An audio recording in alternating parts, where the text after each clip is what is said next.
SMD Law is the official law firm of the Spartan Nation. Check them out on the interwebs at smdalaw.com or at 866-529-3537. No matter where you are in the state of Michigan, Upper Peninsula, Lower Peninsula, it doesn't matter.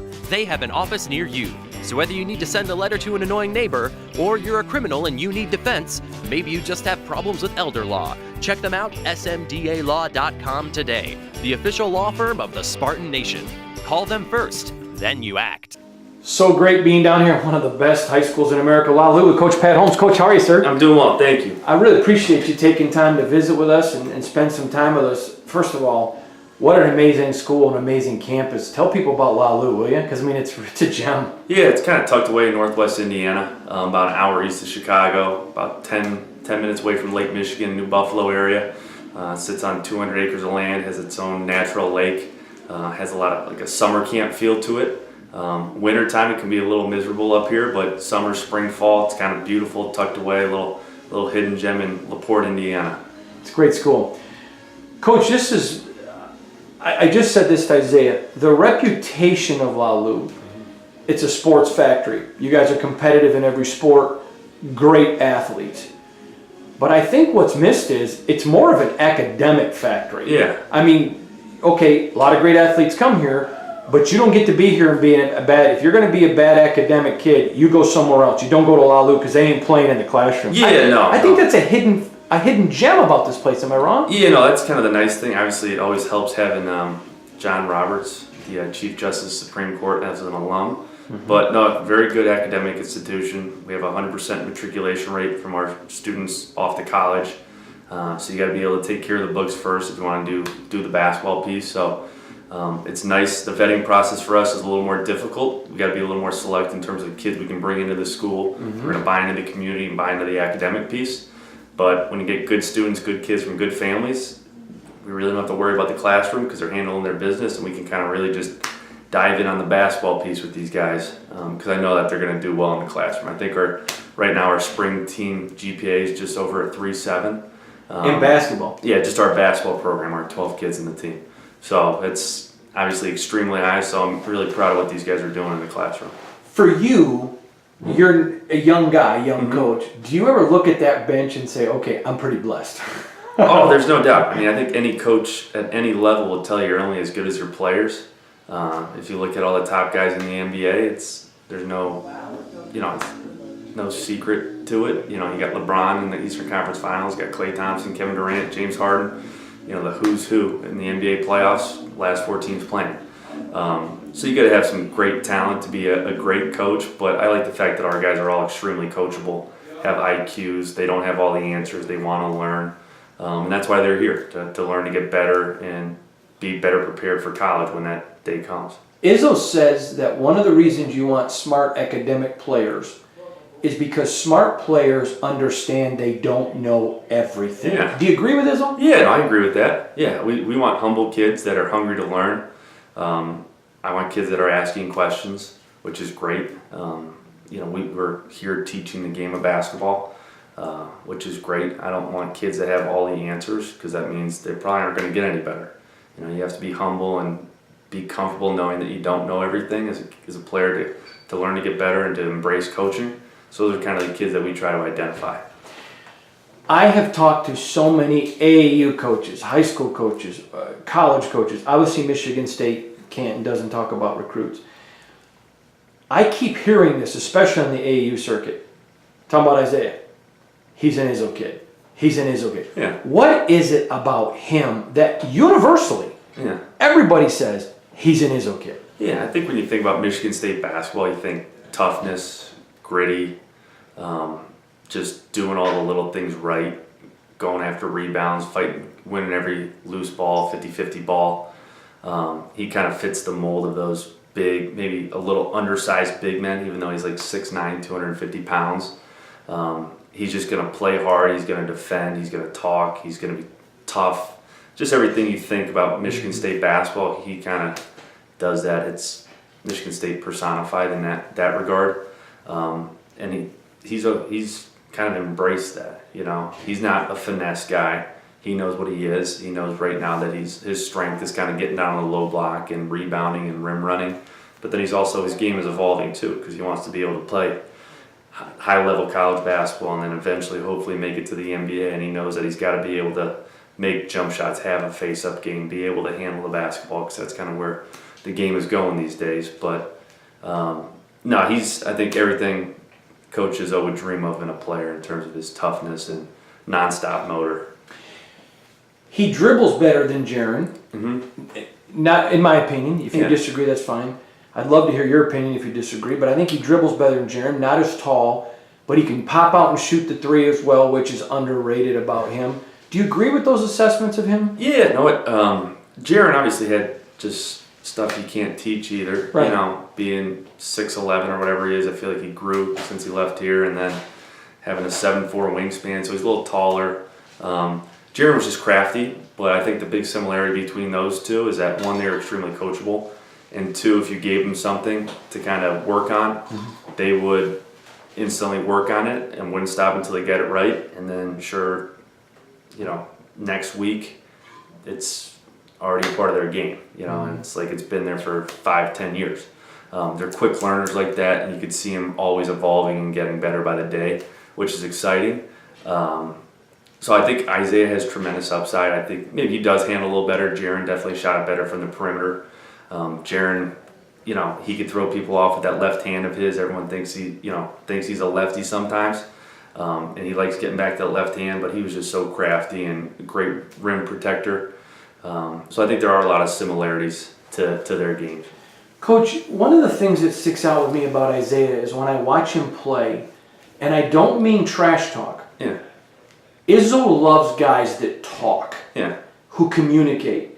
And you see Isaiah down in the block, communicating, kind of being a floor general, a point guard on defense is what I Yeah. mean by. Am I misreading him? No, I mean that's a big part of who we are as a team. You know, communication for us is kind of like the sixth defender. It helps with the anticipation. You gotta let the guard know if there's a ball screen coming, what the coverage is, what do you want him to do, all that stuff. So if you're not talking, you're not defending in our minds. So he's done a great job of it. You know, he was well coached back in Rochester, McQuaid Jesuit. His coach back there did a good job as AAU program, same thing. And then he's gotten here and he's gotten more comfortable with it. And, you know, he's kind of evolved into this leadership position, especially next year being one of our big returning seniors for us. We're going to rely on him a lot.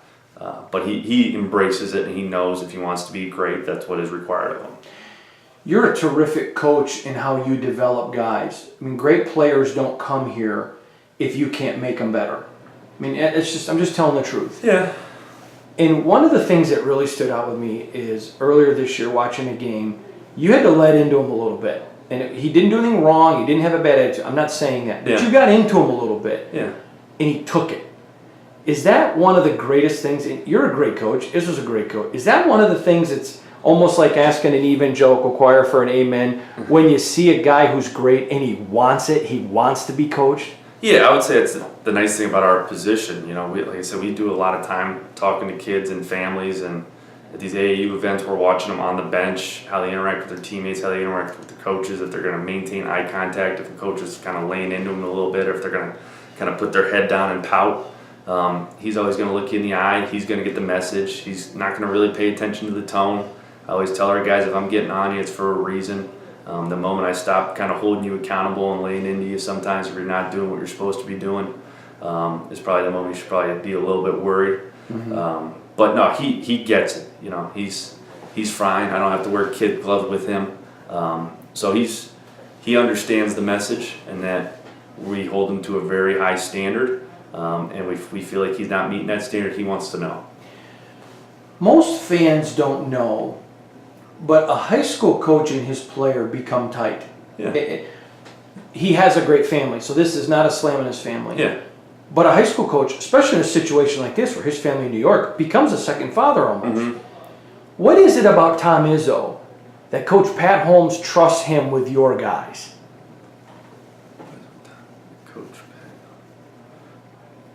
I just know, like, those Michigan State guys are always working. You know, they always come down here and they do a great job of developing relationships with the kids they're recruiting. You know, it's not often that you see a head coach coming down here during the middle of the season and come in for a quick half hour, 45-minute practice, and then head back to Michigan State. I just know, obviously, Doug Wojcik, who his son Paxton is here as a player. He speaks very highly of Coach Izzo and his character and everything about Coach Izzo being a UP guy.